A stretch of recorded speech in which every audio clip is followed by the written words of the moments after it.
Haleluya. Jumpa lagi dalam program Doa Pagi GPDI Budi Mulia. Kemurahan Tuhan, Tuhan masih pelihara kita, Tuhan berkati kita sampai kita bangun dengan tubuh yang sehat, dan kita awali hari ini dengan membaca firman Tuhan. Kita berdoa bersama-sama dan kita akan diberkati Tuhan. Haleluya, mari kita berdoa. Bapa di sorga, kami mengucap syukur. Hari ini Tuhan berkati kami lagi dalam persekutuan. Kami mau nikmati hadirat-Mu, mau menikmati firman Tuhan. Terima kasih ya Tuhan, kami serahkan doa pagi ini seluruhnya ke dalam tangan Tuhan. Di dalam nama Tuhan Yesus Kristus kami berdoa. Haleluya. Amin. Puji Tuhan, Bapak Ibu Saudara, saya akan bacakan ayat yang terdapat di dalam 1 Timotius pasal yang kedua, ayat yang pertama. 1 Timotius pasal 2 ayat yang pertama. Naikkanlah permohonan, doa syafaat, dan ucapan syukur untuk semua orang. Haleluya. Bapak Ibu Saudara sekalian, ini adalah tulisan yang ditujukan kepada Timotius oleh Paulus. Timotius sebagai seorang gembala, seorang yang masih muda, dan Rasul Paulus mengingatkan ke Timotius supaya Timotius berdoa syafaat, Timotius berdoa untuk orang lain. Haleluya. 1 Timotius pasal yang kedua, di sana dicatat, kita baca ayat yang pertama. Pertama-tama aku menasehatkan, naikkanlah permohonan dan doa syafaat dan ucapan syukur untuk semua orang, untuk raja-raja dan untuk semua pembesar, agar kita dapat hidup tenang dan tentram dalam segala kesalehan dan kehormatan. Itulah yang baik dan yang berkenan kepada Allah Juru Selamat kita. Haleluya, saudara-saudara, sungguh indah nasihat yang ditulis oleh Paulus kepada Timotius supaya Timotius menaikkan doa syafaat kepada raja-raja, kepada para pembesar, kepada pemerintah, supaya melalui doa kita dapat hidup tentram dan damai. Tuhan pakai pemerintah supaya menjadi pemerintah yang dapat menaungi masyarakat. Haleluya, saudara. Jadi doa adalah sarana komunikasi antara orang percaya dengan Bapa di surga. Kita berdoa karena kita butuh Tuhan. Kita berdoa karena harus itu adalah nafas rohani kita. Haleluya, saudara. Alkitab mencatat bahwa melalui doa Allah mendengar dan bertindak dan melakukannya sebagai rencana dan kehendak Allah. Haleluya. Jadi doa syafaat merupakan permohonan doa kepada Allah untuk orang lain. Dalam Mazmur pasal 130 ayat yang kedua, Tuhan, dengarkanlah suaraku, biarlah telingamu menaruh perhatian kepada suara permohonanku. Ayat yang ke-6 katakan, jiwaku mengharapkan Tuhan lebih daripada pengawal mengharapkan pagi. Lebih daripada pengawal mengharapkan pagi. Puji Tuhan, jadi doa syafaat adalah satu keharusan buat kita orang-orang percaya untuk mendoakan orang lain. Dan kita akan membaca kisah yang terdapat di dalam Perjanjian Baru dalam Kisah Rasul pasal yang ke-12. Ketika Petrus ditangkap, dimasukkan dalam penjara, dan dijaga dengan sangat-sangat ketat. Karena Raja Herodes bermaksud bahwa Petrus ini akan dibunuh sama seperti Yakobus, saudara. Dan ketika Petrus dimasukkan dalam penjara, tangan kakinya diikat dengan rantai. Dan ketika Petrus berada di dalam penjara, maka jemaat Tuhan berdoa minta supaya Tuhan bekerja dengan kuasa-Nya supaya Petrus dapat dibebaskan. Haleluya, saudara. Hal-hal yang terjadi saat orang-orang percaya berdoa. Kita lihat di sana dalam ayat yang pertama bahwa kekerasan itu dapat diredam. Melalui doa, banyak hal-hal dapat berubah. Kekerasan yang dilakukan oleh Raja Herodes kepada orang-orang percaya itu memang sangat kejam. Dan orang-orang percaya menyadari bahwa dengan kekerasan itu tidak dapat dilakukan, dibalas dengan kekerasan. Gigi ganti gigi, mata ganti mata. Tetapi kekerasan itu hanya dapat dikalahkan melalui doa. Haleluya. Semakin mereka diperlakukan dengan keras, semakin mereka ditekan, semakin tekun jemaat itu berdoa. Haleluya. Jadi doa dapat meredam kekerasan. Kekerasan itu dapat menjadi lunak. Yang kedua, melalui doa, kesombongan itu dapat dipatahkan. Raja Herodes yang angkuh, dia merasa senang telah membunuh Yakobus, sehingga ia bermaksud untuk membunuh juga Petrus.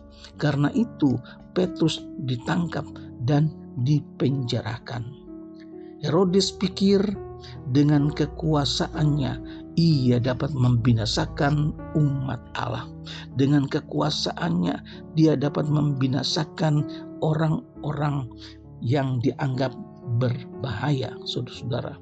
Keangkuhan Herodes tidak membuat jemaat Tuhan menjadi takut dan mundur. Malah mereka semakin tekun untuk berdoa agar Allah dapat menghancurkan keangkuhan Herodes. Saudara, dalam Yakobus pasal 4 ayat yang ke-6, Allah menentang orang yang congkak, tetapi Allah mengasihi orang-orang yang rendah hati. Puji Tuhan, saudara-saudara. Berikutnya, Allah tergerak untuk turun tangan. Allah tergerak untuk menjawab doa mereka yang sedang bergumul di dalam doa. Dalam Kisah Rasul pasal 12 ayat 6 sampai yang ke-10, ketika jemaat itu sedang berdoa, ayat yang ke-10 dikatakan, karena itu aku sabar menanggung semuanya itu bagi orang-orang pilihan Allah, supaya mereka juga mendapat keselamatan dalam Kristus Yesus dengan kemuliaan yang kekal. Haleluya, saudara. Kisah Rasul pasal yang ke-12 ayat yang ke-8.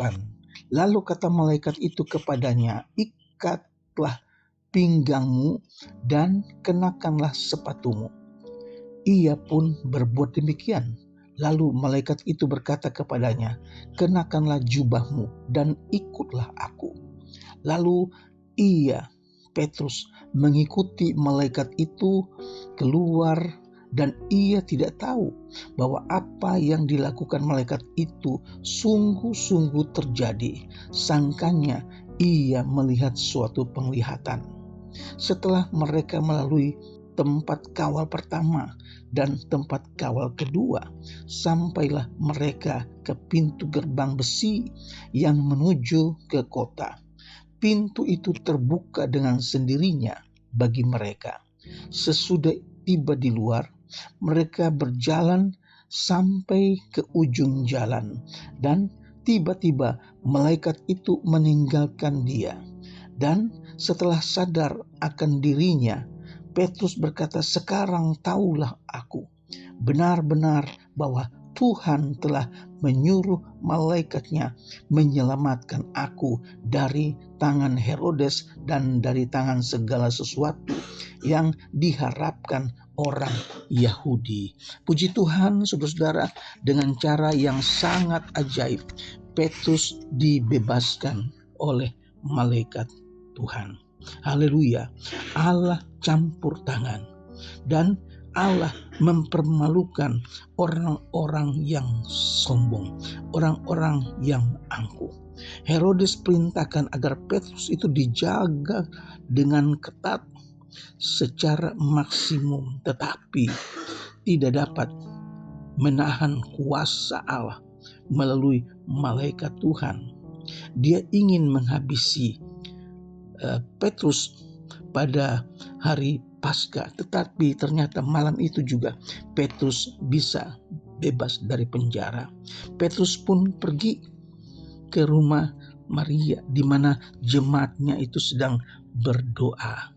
Ketika Petrus membuka pintu, yang melihat Petrus, karena Rode itu adalah seorang yang mendengar ada suara ketukan pintu, dan dia begitu kaget bahwa yang dilihat ternyata Petrus.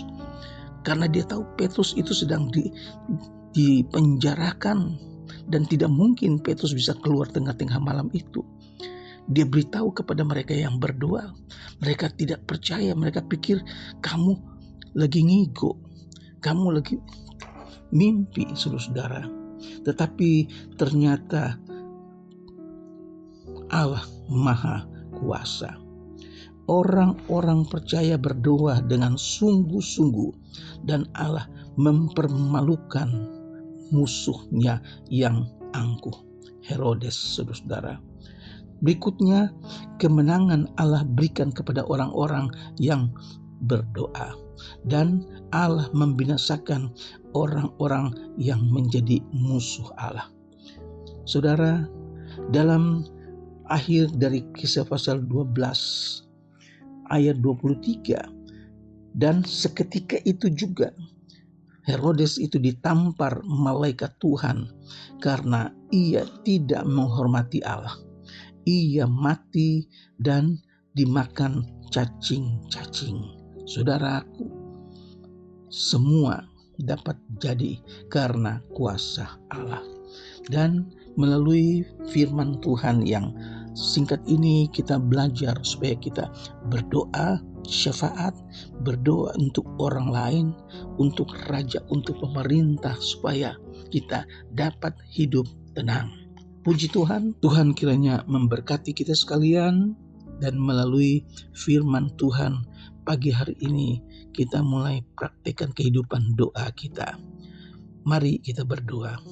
Bapa yang ada di dalam surga, kami berdoa untuk pemerintah kami Indonesia, Bapak Presiden, Wakil Presiden, staf menteri, pemerintah dari pusat sampai ke daerah. Tuhan berkati, biar mereka memerintah bangsa kami dengan takut akan Allah, dan kami dapat melihat mujizat-mujizat yang heran terjadi.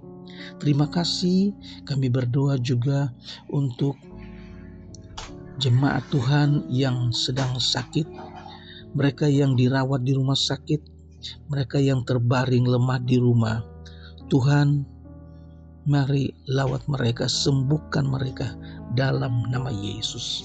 Kami berdoa buat mereka yang belum bekerja, yang sedang mencari pekerjaan. Mari Tuhan buka jalan, berikan mereka jawaban dalam kehidupan mereka, biar mereka dapat mengerti rencana Allah itu indah bagi orang-orang yang percaya. Terima kasih Tuhan Yesus, kami berdoa buat pelayanan hamba-hamba Tuhan dalam perintisan. Tuhan berkati pelayanan mereka. Terpujilah namamu Yesus. Kami mengucap syukur, kami sudah diberkati dengan hadirat-Mu, kami diberkati dengan firman Tuhan. Kami mengucap syukur di dalam nama Tuhan Yesus Kristus. Haleluya. Amin.